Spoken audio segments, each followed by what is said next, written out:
I'm out here with the old planter.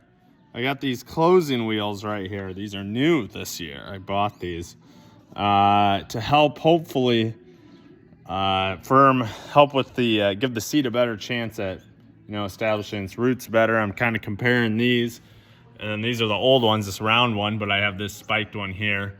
And if you look down there, I have two round ones, and I'm kind of just putting these together and seeing how they shake out, to say the least, and see what does the best for me. But it's kind of an experiment I'm having this year, but it's something. It's the beauty. Hopefully it works out for me. All right, bye-bye. We're out here. We're starting to plant today. Dan's, or Papa, Grandpa, he's over there planting. I'm out here again on the ground checking the seed depth right now. So I just want you to know how the old operation's going, but hopefully we can plant a few acres of corn today before it chills out this weekend, and then next week hopefully we'll be able to get it all done if the weather cooperates. I'm just back to show you I'm getting the seed depth right now, and it's around 2 inches there. It's a little below. It's kind of, this angle kind of doesn't show it well, but you can see the corn right there, the little red dot below the green measurement stick is the corn. And we're just trying to see if we got the right depth with his, which is 1.5 to 2 inches. So it's a little on the high side, but it's not the worst thing in the world. And we're also checking to make sure there's soil moisture down here. And if you can look, right here, you can see that soil is a little darker. So it should be good. Shouldn't have any issues, but just gotta check each of these rows has to be checked, at least starting off, to make sure nothing crazy is happening. Bye-bye. We just finished up down here at Fisher's, as you can see, all behind me. We did that today. We planted that with corn. And then we got near the home place done. So basically, tomorrow we're going to switch and probably do some beans, because it's going to get a little cold for the corn to keep planting that. But that's the goal. So everything mostly went well. This field's a little harder to plant because it's just kind of more tricky. But overall, that's it. Out here in the 4440 here with the drill today, we're planting beans. We had a hiccup of one of the tubes getting clogged earlier in the day. That was not great. But we're all moving along now, so everything's going well so far, and hopefully we'll keep going well.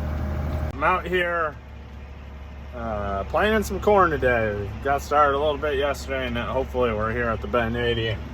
Hopefully we're able to get most of it done, if not all of it done today, if we don't have any issues. So that's basically what's going on. I'm out here planting more corn. We're at Grandma's, great grandma's today, great grandma's and grandpa's. So this is the last cornfield we got. I don't think we'll probably get done with it today, but hopefully tomorrow, because we just started late last night. Well, in the evening yesterday. But I was just done checking the seed depth, making sure nothing was too deep or too shallow. So that's basically what me and Grandpa are gonna be working probably all day at this. He's gonna come replace me for lunch, and then I'll probably handle the rest of the day and maybe some supper in there too. So that's basically it. I'm out here planting some more corn. Hopefully, if all goes well, we'll be done with corn after today. That would be exciting. And we'll maybe move on to beans if they gotta get sprayed yet. So I'm not sure if we're gonna start those this weekend yet or not, or just wait till next week. And hopefully we don't get too much rain that'll delay us too long, but we'll see. That's the beauty of this. You just play it by ear, basically. All done with corn. Just wanted to let you know that we're all done with corn. I fortunately got this all done, and I'm just driving home, and Dad and I are gonna switch over to the bean units. I don't know if we'll do any beans, like I said earlier, but we're all done with corn, and hopefully it all comes up fine, so we can actually really be all done with corn, which hopefully it should. Never really had an issue with that, but you never say never, So that's it. Just want to give you the update. I'm out here planting some soybeans now. I have the plant, we're in some terminated cover crop, some rye that looks a little more yellowish. It used to be very green, but we've been out here. We started last night just for a little bit and been doing it this afternoon. So we're moving along at a decent clip, I hope, and trying to beat, it looks pretty blue off in the distance, so it might get rained out here sooner than later, but who knows, we're gonna keep moving. I'm out here, we got rained out. It's kind of raining, so I don't think we're gonna be planting any beans today, but I'm out here just checking what we planted last week for corn.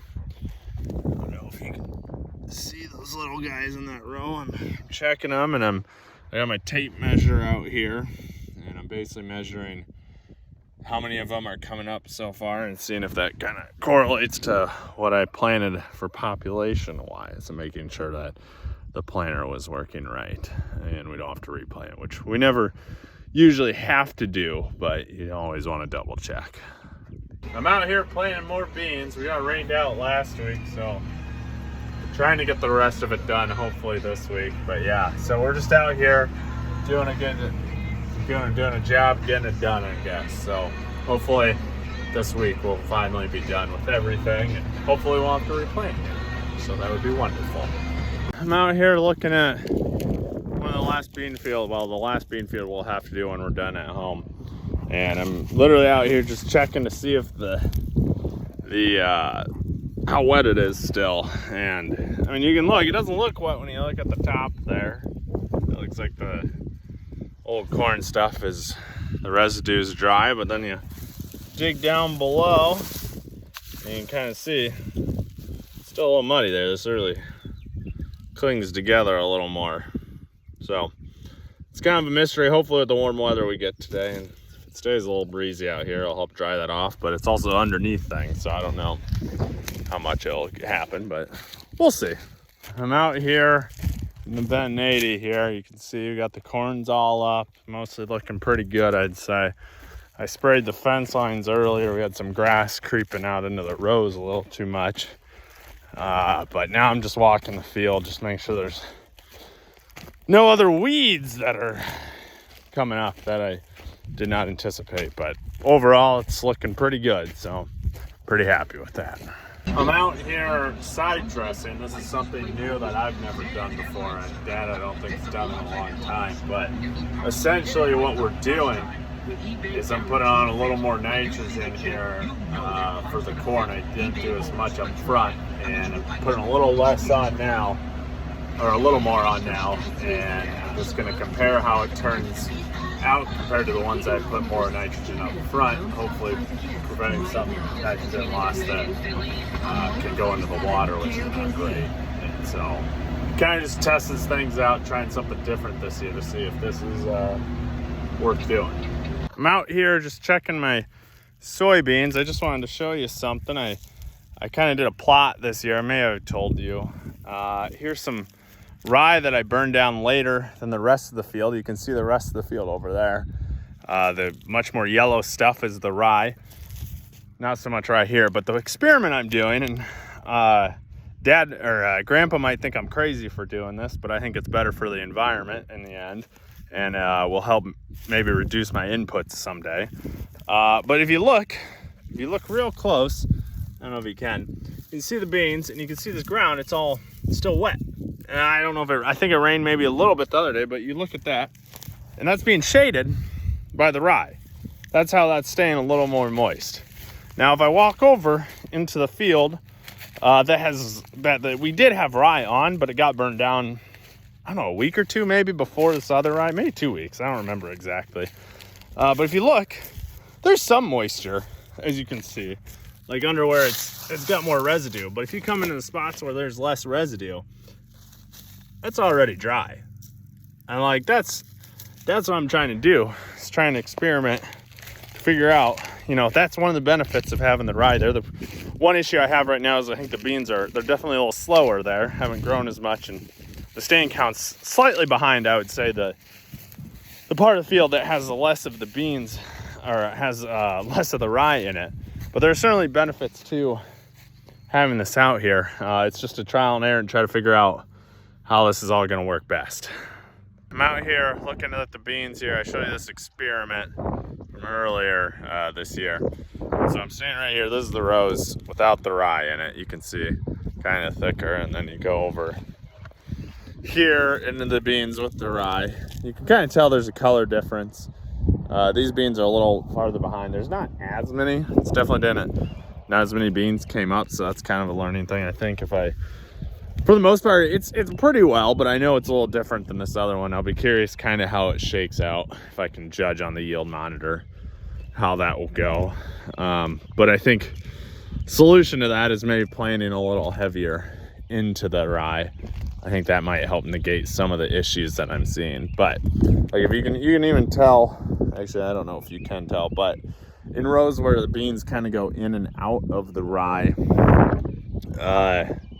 you can essentially see that it, like where it's not as heavy in the rye, the beans are bigger, but where it's a little lower, there's not as many beans. So it's kind of interesting to look at it that way. So I don't know. It's just a learning lesson. That's all it is. Trying to figure out what works, what doesn't work, and figure it out for the future. I wanted to follow up real quick with something. If you see right here, you can tell that there's some water hemp. That's the weeds we're trying to get rid of. It's right next to this rye. You can see how much there kind of is, that little green spots in between the rows. If you walk over here, literally the next 2 rows next to it where you think that it'd probably similarly be, there's nothing.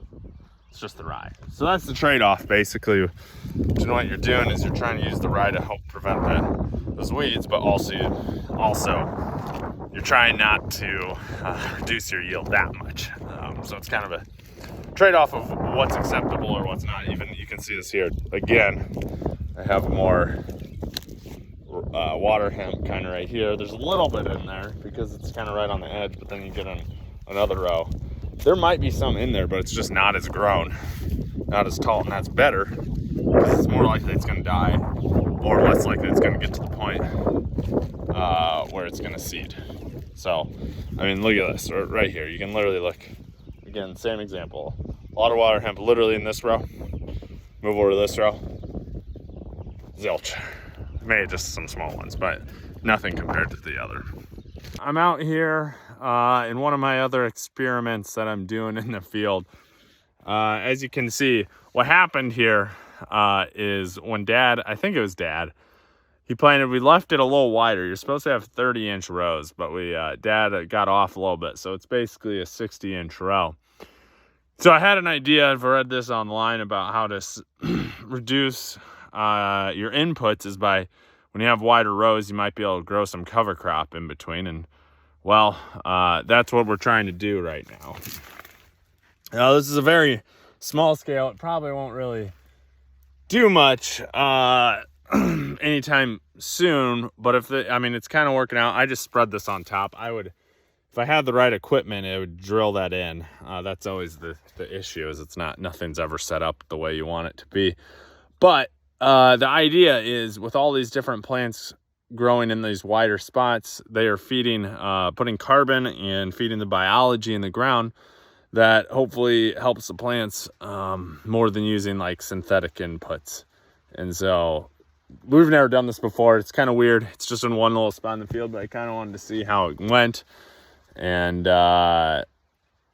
it seems to be all right. I spread on top. I'm pretty sure if I drilled this in, it'd look a lot better, but I'm honestly impressed with how much it's come up despite how dry it's been. We're getting pretty somewhat close. The beans on the end here, they're turning yellow, but they're a pretty early hybrid. You can see the rest of the field's pretty green still. So I think harvest for the most part is still a little bit away. The corn's starting to turn a little more. It's just dry. But I'm out here doing something that most people don't do because it really is probably a waste of time. But we got some weeds down here called water hemp, some of these weeds. And unfortunately, the chemicals we use do not kill them. And so, or kill them completely. And if they breed, or if they populate, they just put more seeds of what they have in the ground. And that will allow those ones that are herbicide resistant to keep populating. So I just try to do my part and kill a few of them at a time, but that's basically what I'm doing right now. All right, bye-bye.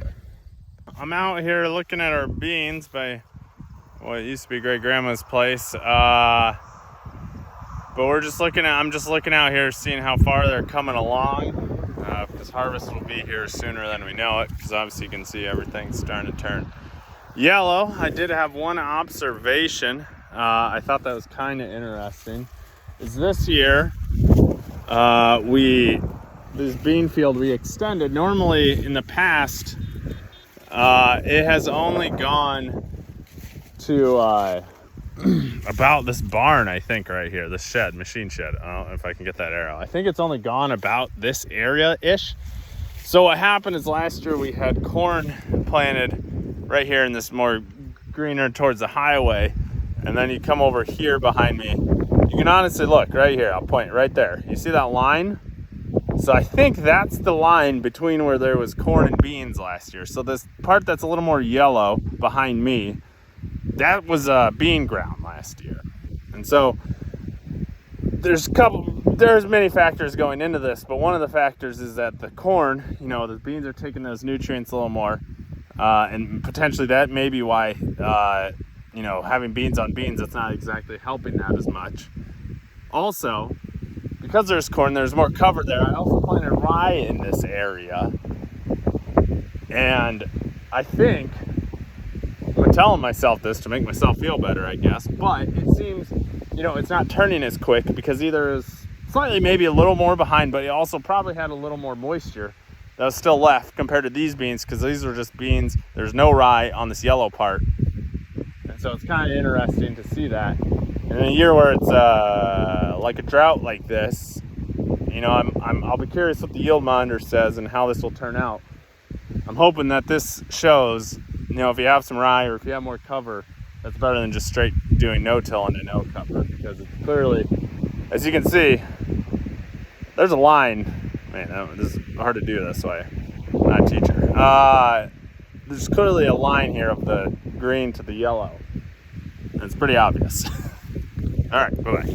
I just wanted to tell you we're harvesting some beans today. The moisture might be a little higher, so we're gonna see what the load that goes to town looks like, and then from there we'll decide if we want to keep going for the rest of the day. But I think if we give it overnight and maybe a little bit tomorrow afternoon, it should be in the perfect way it is. But yeah, we're trying to get going on beans. We did a little bit last week, but now we're just really trying to get going and see how well these puppies can harvest. And with obviously not looking the absolute best because of how dry it has been here, but I'd say overall it's not as bad as I thought. So just want to give you that update. Back at it today. Finally, beans finally got fit enough for us. So we're just moving along right now. Not that. There's my monitor. That's not too bad out here. The home place. But pretty much. It's not too bad. It's not too bad. We're out here. We got done with beans and we started corn yesterday. We're out here at Great Grandma's place. And Dad's moving this the grain cart real quick back up here. We had to go take some end rows out over yonder. So we're just doing that. And we're just gonna move it on corn. I'm out here planting the last of the cover crops. If everything goes well, hopefully finally be done with field work for the fall, and then it's just a matter of putting things away over the next day or two, or however long that takes us. But that's basically it. So I'm hoping to get done with this, and then we'll be done field work until the spring. All right, bye-bye.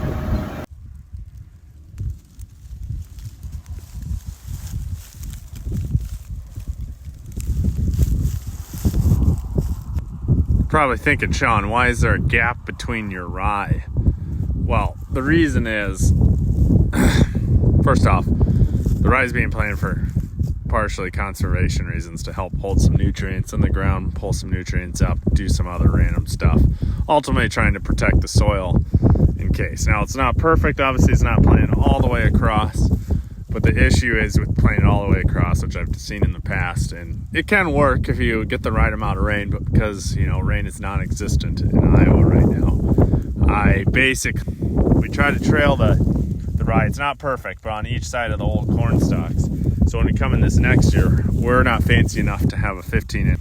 So I have a 30-inch planter right down in this gap right here. We're gonna put the beans straight down. Got cut off, but yeah, we're gonna put the beans straight down. So hopefully the beans will grow for a little while with the rye, working kind of together in tandem. The rye will help provide some protection while those bean plants can grow a little bit. And yeah, basically that's the idea, is that they kind of in tandem, and eventually the rye, because I'm not sophisticated enough to combine it yet or anything like that, we'll just spray it off. That'll kill it. They'll provide more weed protection and whatnot, and then the beans will hopefully have a good starter instead of just being out here right away without it, where the soil isn't as protected and whatnot. It's trying to get the best of both worlds, hopefully, where you minimize the impact on yield on the beans, but you also can try to protect the soil a little bit. We'll see if it works. It seemed like it worked a little bit 2 years ago, but we'll see if it happens this year.